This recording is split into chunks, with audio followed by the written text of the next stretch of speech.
College के अमराज के लिए कैस्टर ऑयल जो है बहुत ही मुफीद है।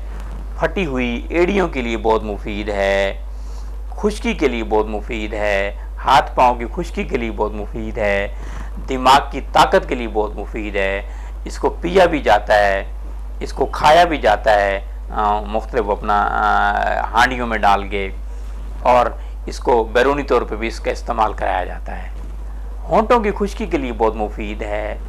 इसी तरह किसी को पॉइज़न हो जाए, शंगरफ या पारा का जहर हो जाए, तो उस हवाले से भी कैस्टर ऑयल 5 तोला ले लीजिए और आधा पाव नीम गर्म दूध में डाल लीजिए और ये दूध आप पिलाइए।